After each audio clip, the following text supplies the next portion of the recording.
Welcome back, everybody, to another The One Up XP show. I'm Michael Stevens, aka Flick of Wrath, and today we are joined by a good friend of mine, also an org teammate of mine, Mr. Bdawg. He is many backgrounds. He has competitive background. He has starting esports at University of Toledo, and then also playing a little competitive in R6, and now a content creator with me. Bdawg, welcome, brother. Hey, how's it going? Good, man. How you been? Oh, pretty good, pretty good. Pretty relaxing. Pretty relaxing. Yeah. So, you are technically my first content creator on the show. Okay. Even though, I guess you can call Purdy Curdy, who is a pro in PUBG, but is he really a content creator? He streams a little I bit, don't but know. I'd say I he's think it more depends on pro. the pro. I think it's more depends on the pro. You know Yeah. what I mean?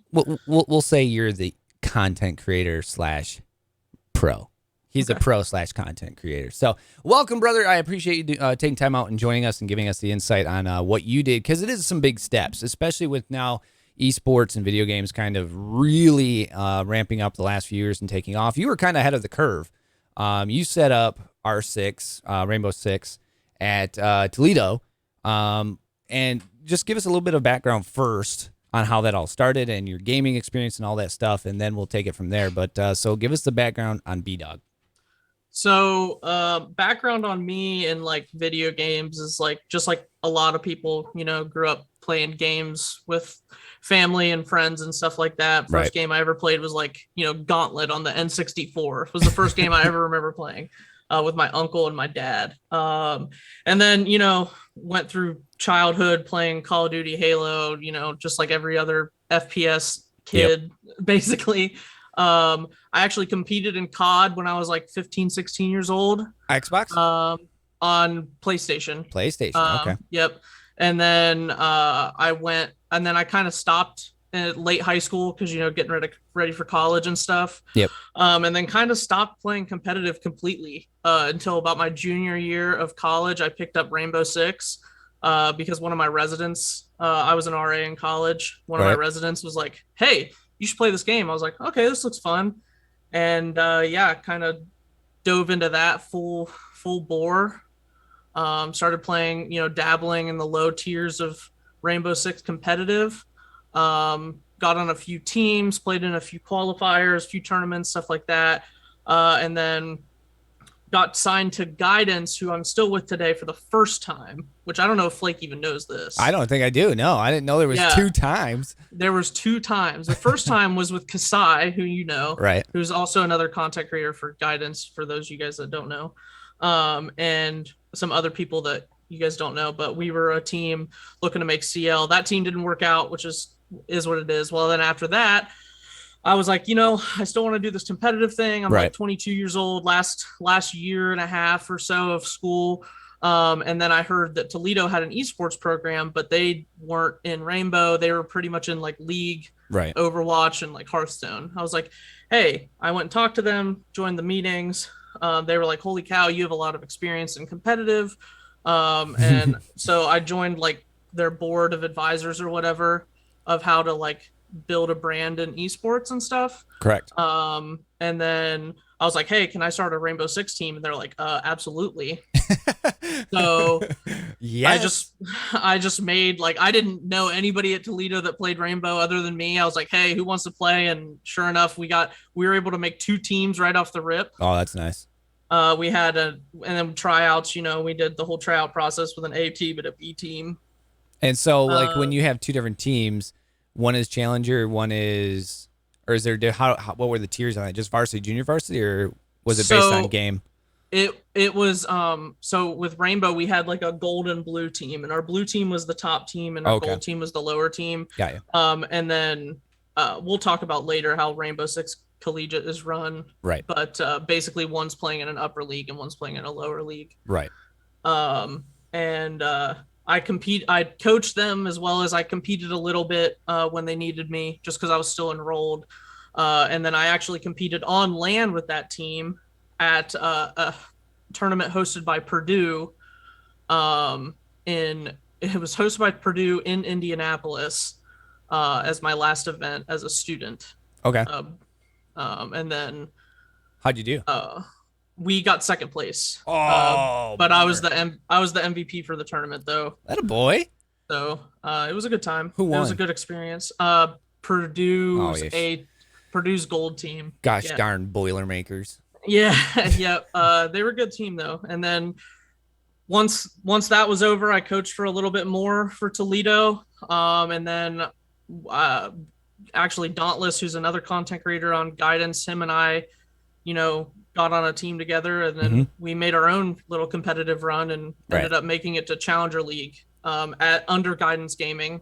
This was the second team we were assigned to, Right. or I was signed to for guidance, and then made Challenger League, which is it's basically like the semi-pro league for Siege, like right under, like if you win that, you go to pro league kind of thing. Right. And yeah, That's a then I retired. background on Bdawg.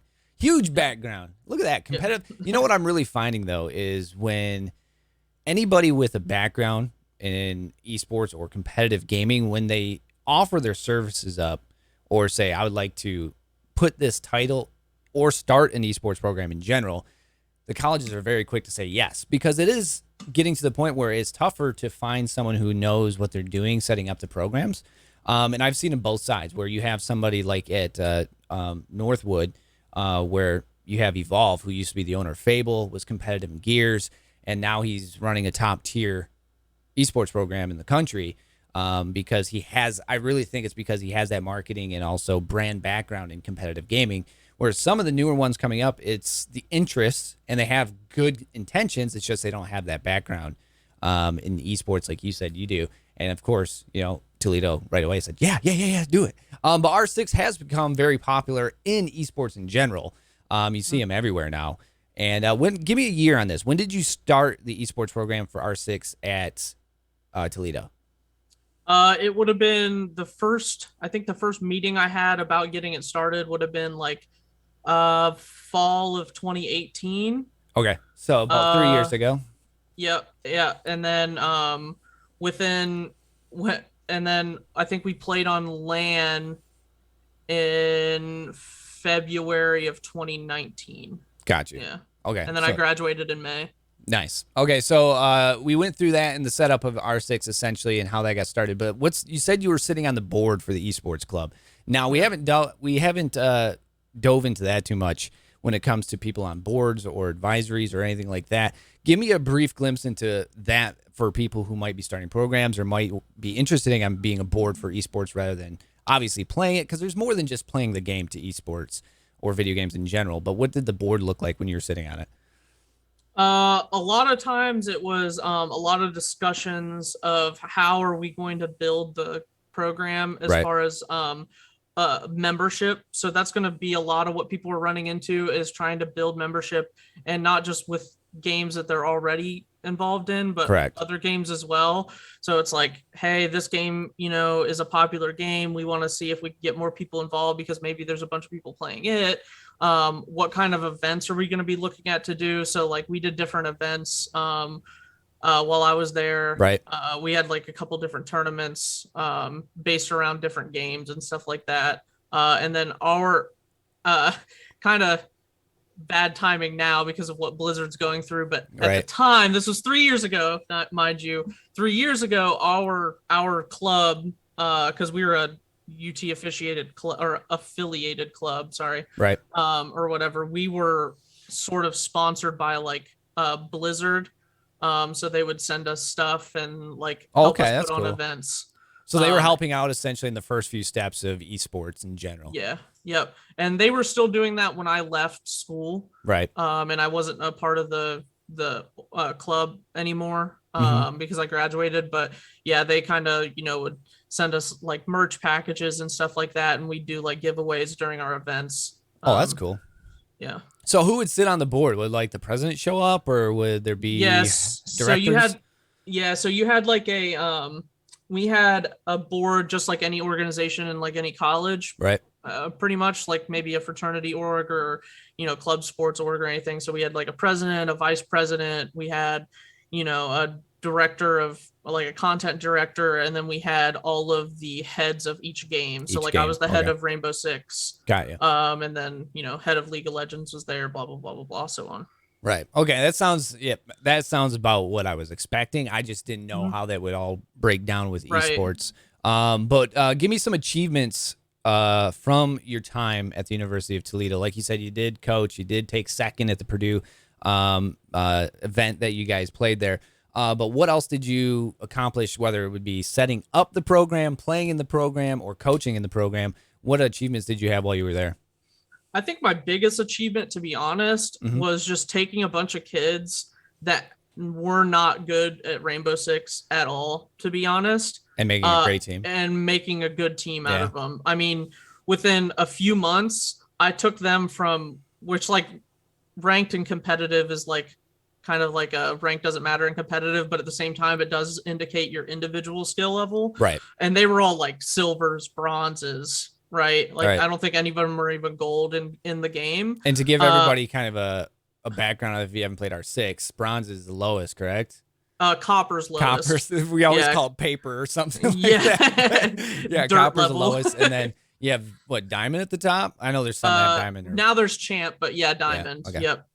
Yep, diamond. And so they were like almost the lowest rank you can be. And then within just a couple months, they're all competent ranked players. So individually, they have enough skills to be able to play the game at a pretty decently Right. high level. And then the first season, the top team is already in the top league for CR6, which is Collegiate Rainbow Six, which That's is like awesome.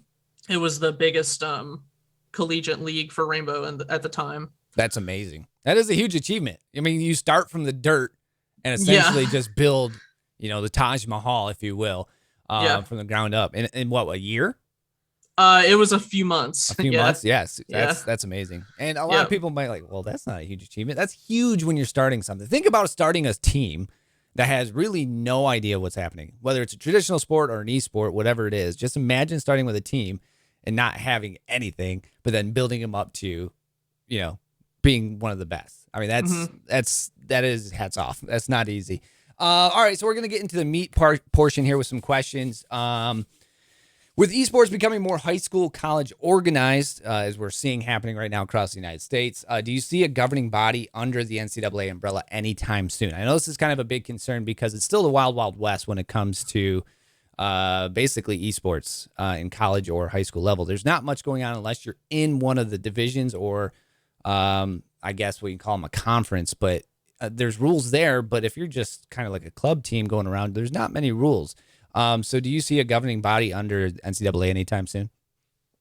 I would say within the next few years, there's going to have to be, Right. Because prize pools are getting bigger. It's going to become more lucrative.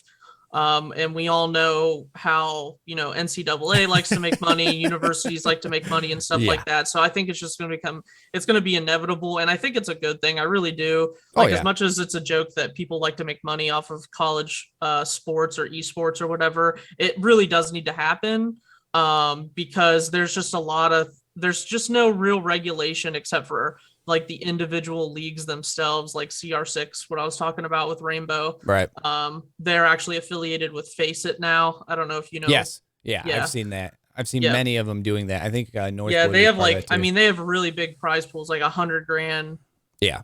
Prize pools, which for a couple college kids is crazy, especially when you look at, the talent level that you're getting with college, just because it hasn't been not because the kids aren't going to be able to be at a high level, like a pro level play or anything like that. It's just the scene isn't developed yet. So the talent level isn't great. So if you get a couple like real good teams in there, $100,000, that's going to get pretty easy to get. If you really put some work in. And the thing was, like, I know from my background with Face It, Fortnite is the one that jumped in with them for a lot of schools too. And it's essentially what I've talked to coaches or directors. It's the same thing.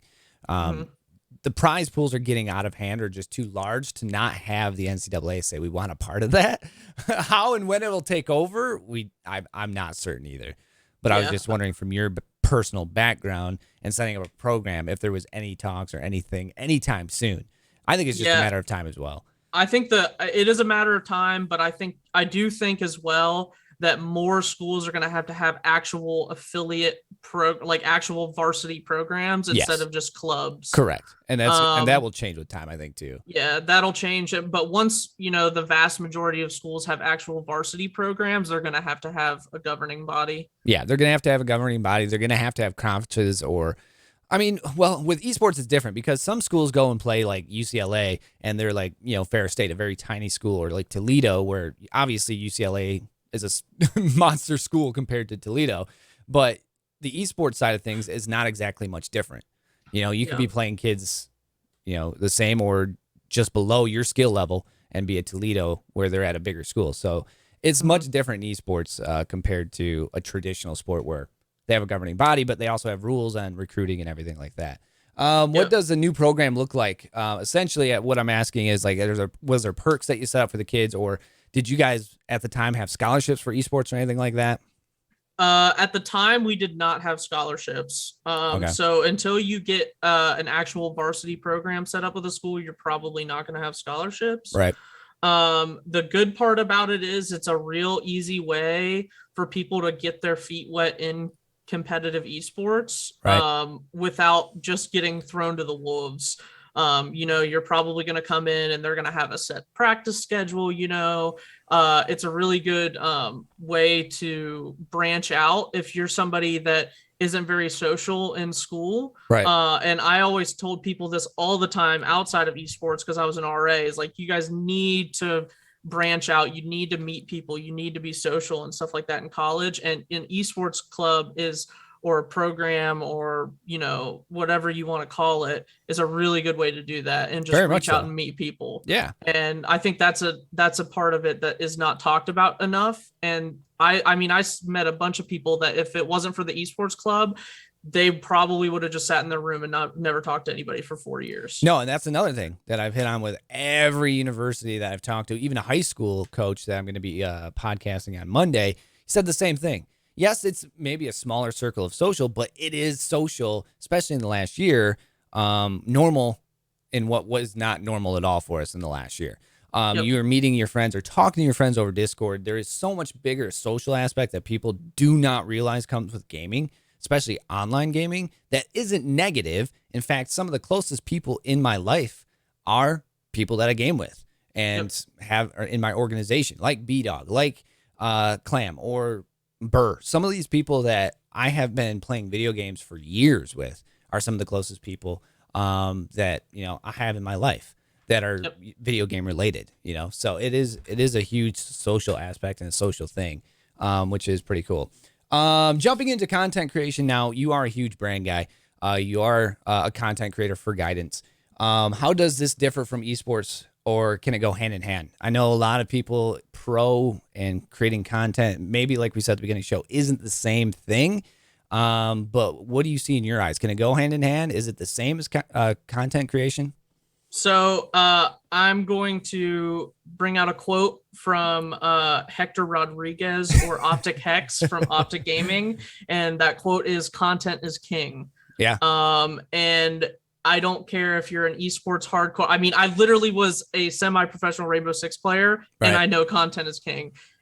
However you look at it, at the end of the day, content is going to win out. So if you're a pro player, if you're an aspiring pro player, if you're just getting into esports, you've never even played a tournament before, build your brand. Yep. Build your content brand, build something that you can take from game to game, because I mean, your favorite game right now might be Valorant, which is the biggest FPS in the world right now. Yep.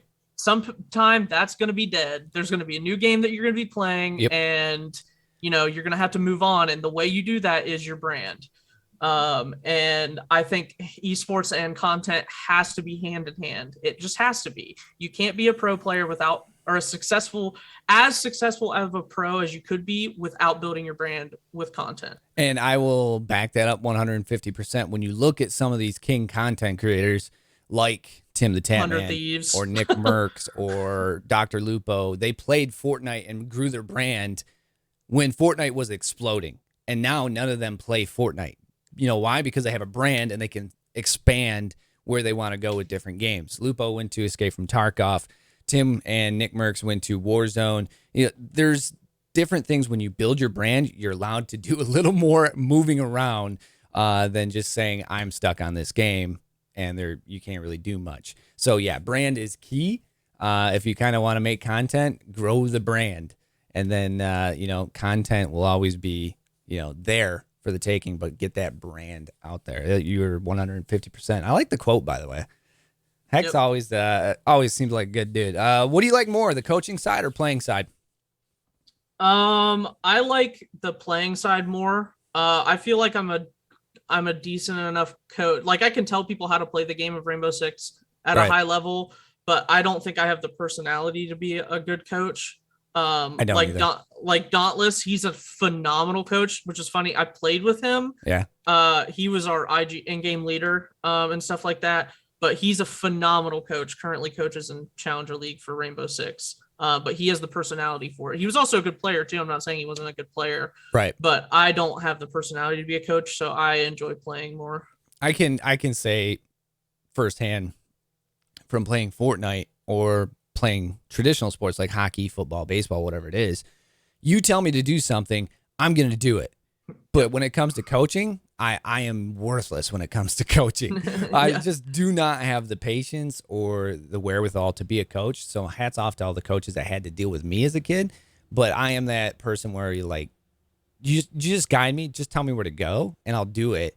But I don't have the mental capacity to coach someone in, like, say, Fortnite or whatever game it is and have it turn out good. Like, that's just not going to happen. Yeah. Because my brain does not work the same as a lot of people's brains. And when you sit down with somebody who plays video games, brains work many different ways in video games. And that's something that someone has never really kind of sat and thought about. But when you look at someone like Bdawg or his teammates, everyone's brain is working differently, and how it's going to be easier for them and how they achieve it. In video games is key with, how you're going to set up, if you're going to flank or you're going to do all this or the next move. Brains work completely different, and that's where it shines in esports and video games. Traditional sports, everyone's kind of on the same page and moving towards the same thing. Yes, you're doing the same thing in video games, but brain activity is very much different from person to person. If there was something you could do differently while you were at Toledo, or in general, I guess, when it comes to video games, what would it be? I wish I would have. I mean, what I did while I was there was I'm perfectly happy with everything I did. Yeah. I think the only thing I would change is I would have gotten involved sooner, because I didn't even know it was a thing. Right. Until I was almost out of school. So I just wish I would have been able to be there and get involved sooner. Yeah, and that's what I'm trying to do, is just let kids know. Doesn't matter what university or what community college or whatever you go, there's options like this there. It might take a little bit to find, but it's there and you can do it. And some are, a little bit bigger than others, but it's just like, pursue your interest a little bit and you'll see that there might be something, that might be a little hidden back in a corner, and it'll take off. So, all right, we are out of the questions. We've learned about Bdawg and Toledo and our six and content creation. Now we get to some of the fun games and what people like to take interest in. Why? I don't know why you like setups, people, but setups are cool, I guess. All right, so we're going to ask you what your setup looks like. Obviously, Bdawg, you play a lot of games. You and I played Apex the other night. It did not go as planned, but we played Apex the other night. Play Apex, yeah. What mouse are you rocking, brother?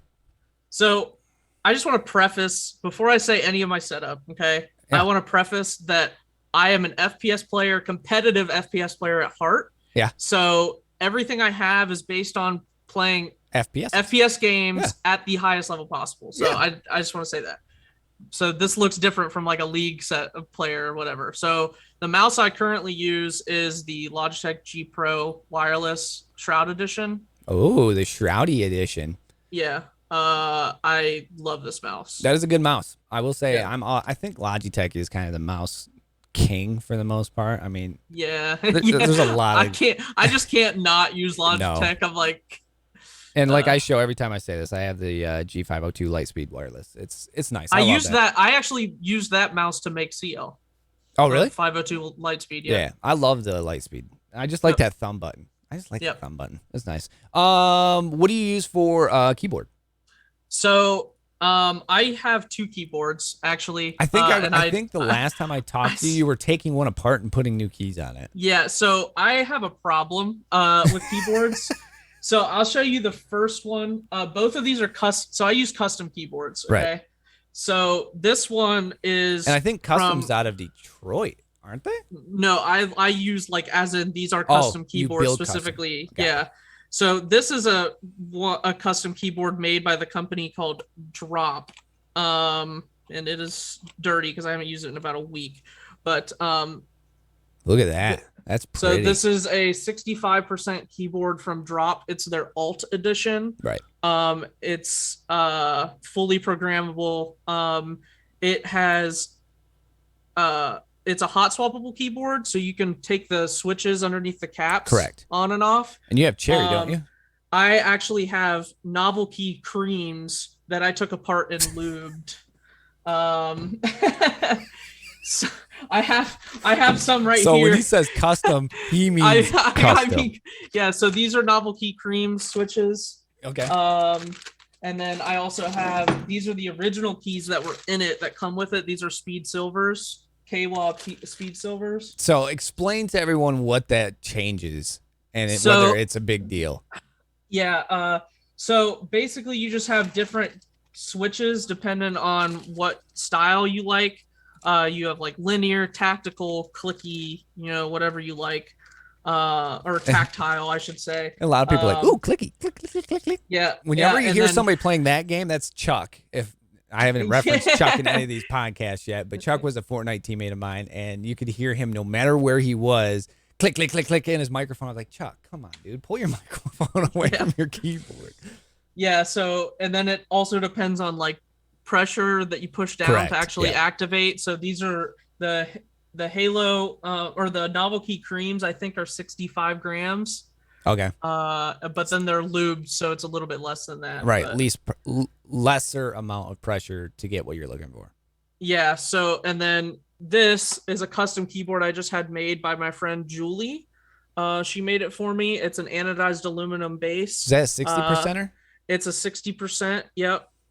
It has like Japanese writing that's keycaps on it. And then they are lubed, so taken apart and lubed and then put back together switches. They are Holy Panda Trues.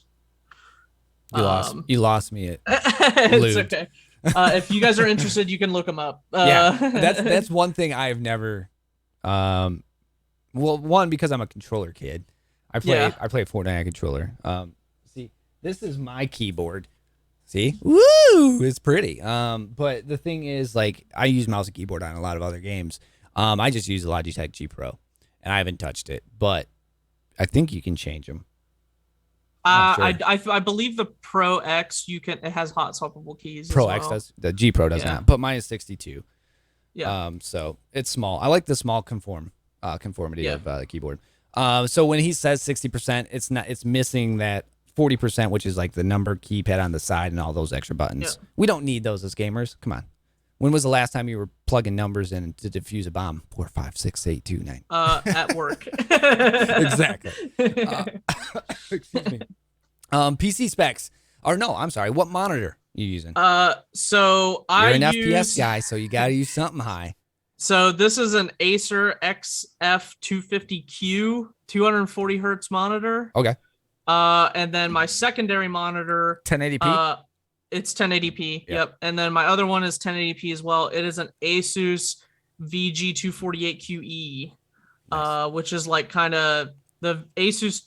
I don't think that one's out anymore. I think it's something different, but it's like basically the same thing. It's like VG258 like F or something like that. It's like the same thing though. It's like if you guys are looking for a standard 144 hertz monitor to get yourself into competitive FPS, great cheap monitor you can get. And a lot of people don't understand that with games nowadays. Frames are the way to go. Like playing on a traditional TV anymore is just not going to cut it. You're going to see input lag. You're going to see all sorts of frame lag.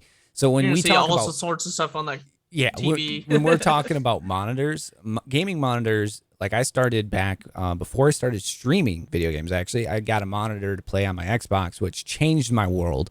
I was like, I'm never going back to a TV ever again. And I just have the BenQ 1080p, the Zoe, the 240 hertz, the very traditional CS:GO monitor that they use.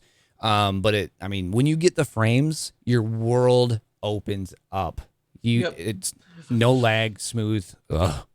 Never use a TV if you're looking to game competitively. What PC specs you got? We got right now. So I kind of have a beast of a PC. I have. Did you get a new one recently? I built one about a year ago. Okay. A new one about a year ago. So it is a not an I because it's a R9. Sorry, R9 3900X AMD CPU. Yep. 12 cores. I think it's 12, 24. Yeah. Yeah. 12 cores, 24 thread. With a Z390 A Pro motherboard with a 2080 Ti. Nice. Or NVIDIA 2080 Ti. Yep. 32 gigs of Trident Z RAM. And 2 1 terabyte SSDs, like the Samsung 980 Pros or whatever. The fasties. Yeah. As we call it. Yeah, that's the thing is if you're looking to get a PC for gaming, obviously I have 2 back there, but one's for streaming, one's for gaming. But if you're looking to start out, AMD is the way to go. Now the problem is with processors, it's very tough to find them anymore. They're getting to the point where you can find a little more in stock. But his is kind of the clutch one to go for right now because the 5 series, you're not going to find very findable, I guess I should say, just because they are so hard to kind of make and keep in stock right now because everybody wants them. But if you go with a 3900X or a 3800X or a 3750, those are great for gaming. AMD makes stellar CPUs for gaming now. It's not the times of old. And then obviously 2080 Ti. I have 2080 Supers, but 2080 Ti will do everything you need right now. There's no point in holding out or paying way more than you should for a 30 series. Yeah, if you can't get a 30 series at market value, then there's no point. Yeah, and plus 2080 Ti's right now, I don't even think you can get them at market value, or like nobody can get them at market value. Everything's high. So, yeah, everything's high. Yeah. All right, cool. PC specs in the bag. Now it's fun time. It's rapid fire question time with Bdawg. Essentially, what I'm going to do, Bdawg, is I'm going to give you 10 questions.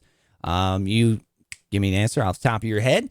I always say in a minute, but these never take a minute. It's always way more than a minute because everybody has to explain their answers, which, it's fine because let's be real. You're going to have some very oddball answers. I know I'm going to get them from you, and we're going to argue about it because that's who we are. All right, sounds good. And you guys can see some of his montage down at the bottom off his YouTube channel. That is him playing with Rainbow. Rainbow over the last year or so, I think. That's my Christmas most recent one. It came. Or are you watching the Christmas one? Yeah. Okay. Yeah. I just picked a random one, but he had a bunch on his YouTube page, which you can find, which he'll plug later. All right, rapid fire questions. You ready, brother? Yep. All right, favorite platform / console? PC. Yeah, that's fine. I mean, PC is kind of master race, but some people obviously. Do I have to not say like PC? PC is great. Okay. I like PC. I mean, I use PCs. the thing is with consoles now, and what you're going to find anymore is if you get on PC, you can essentially play anything other than console. Like PlayStation Story Mode exclusives, games is pretty much PlayStation you can't play exclusives, but you can play everything else on PC. Even Xbox exclusives you can play on PC. Yeah, some you can't because if you have Ultimate Game Pass. Yeah. Yep. Favorite game of all time? Yep. Sorry, brother. God, why'd you have to do that one to me? Are we categorizing this like favorite? Nope. Favorite game. Just straight up favorite game. Mine's Sonic. Sonic? Yeah, dude, I'm Sonic over Mario. Mine's gotta be Breath of the Wild. Oh, yeah. Zelda guy. Zelda Breath of the Wild, yeah. Okay. That's the first one I've heard for Zelda, but I will say I'm just not a Zelda kid. I've never finished one. I've played them, but I've never finished. There's Breath of the Wild. Breath of the Wild is stellar though, graphically, and it Switch did that right. Like, hey, game of the year, man. Yeah. Game of the year. Go-to snack during a session. Like a gaming session? Yeah. That's a tough one too. I will say you're the one that took the longest on this one. The Luigi's shaved ice like cups. Yeah. You know That's what you go for? I'm talking about the lemon ice. Oh Yeah. yeah. Okay. All right. That's a unique answer too. A lot of people like Cheez-Its. I was like, okay. He goes with Luigi shaved ice. It's delicious. Favorite TV show / movie of all time? Do you want both or just one? You can do both. Some have given Okay, both. so favorite TV show is 100% Psych. It will never change. Psych? Psych. Yeah. What's It that? is the greatest. So it was on USA. Okay. It is a show about two guys. One pretends to be a psychic for the Santa Barbara Police Department, and the other one is his partner in crime. Basically, I vaguely remember seeing that. I never watched it. you need to watch it. Okay. You need to watch it. It's on Amazon Prime. Okay. It's so good. And then favorite movie of all time. Dark Knight. Oh, good choice. That is a good movie. That was probably my favorite. Again, Christopher Nolan makes stellar movies. Interstellar is probably my favorite movie now, but Dark Knight was number 2. That was always up there. I mean, Heath Ledger on the Joker. You just can't. Killed it. It was so good. Academy Award, first Academy Award for a comic book movie, I believe it was. Yep. Unfortunately, we lost him too early. Posthumous award. Yep. Who do you watch, pro or streamer? Like if I'm watching most? Twitch, do I watch pros or streamers? No. I watch pros more. Yeah, well, who you spend more time with? Like as in like a name. Pro or streamer. Wait. Who do you watch? I'm confused. Oh, who do I watch most? Yeah. I watch. You know who I actually watch most, and I don't even play Warzone. I watch Cloaksy all the time. Yeah. Cloaksy's like my favorite streamer. 100%. Cloaksy is hilarious. His content is very good. So the reason I watch Cloaksy is because exactly what you just said right there. He is hilarious to watch. Yeah. And he's so fun to watch. But at the same time, he is just a god at every game he plays. It makes no sense. He doesn't even try either. No, and the funny thing is, like, he kind of knows he's really good, and rather than pursuing the pro scene, he just continues to make content. He's just like, nah, yeah. And the thing is, he surrounds himself with hilarity as well. Oh yeah. When he plays with Tim or Tim, Nick, Courage, and him, like the four of them when they're playing, it's so good. And then you mix in Marcel every now and then. It's like, that's too funny. Favorite pro team of traditional sport? Of a traditional sport? Yep. Cleveland Browns. I'm from Cleveland, man. I mean, it's better than the Lions. I'll give it to you. Cat or dog person? Cat. I have a cat. I don't know if she might have shown up in the background. You're the first person. Congratulations on cat person. Oh, okay. Well, that's good. we don't mind cats. It's just prefer dogs. Dream car. McLaren Senna. Wow, that was actually really quick for you. A lot of people take time and like, I don't know. I really don't know what I want. McLaren, that's is that a Lambo? No, it's a McLaren. Oh, it's just McLaren? It's a English car company. Oh, well, shows you how much I know about cars. They make like the P1 and the Senna's their most recent supercar. And you having an engineering background, probably there's a lot deeper into that.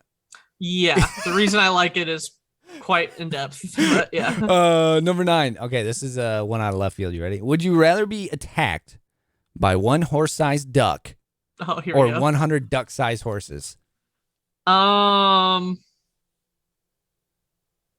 Duck-sized horses. Ah, boy. Yeah. That's what. Yeah, 100 duck-sized horses. That's what a lot of people go to. Other people like one duck. I was like, but it's a big duck. Dude. It's a big duck, man. Like, it's gonna hurt. Anywhere in the world, where are you going, brother? Last one. What you could pick anywhere you haven't been yet, anywhere you want to go back to, wherever it is in this world. I mean, I guess it could be out of this world too, but where are you going? I would probably say back to the boundary waters between Minnesota and Canada. Yeah, boundary waters are extremely beautiful and amazing. I spent Northland College, where I went to school, is in northern Wisconsin, only a few hours from boundary waters, and it's very much like northern Michigan. It's a little more secluded, rural, but man, let me tell you, it is gorgeous. You can take week trips and still not see a lot of the stuff.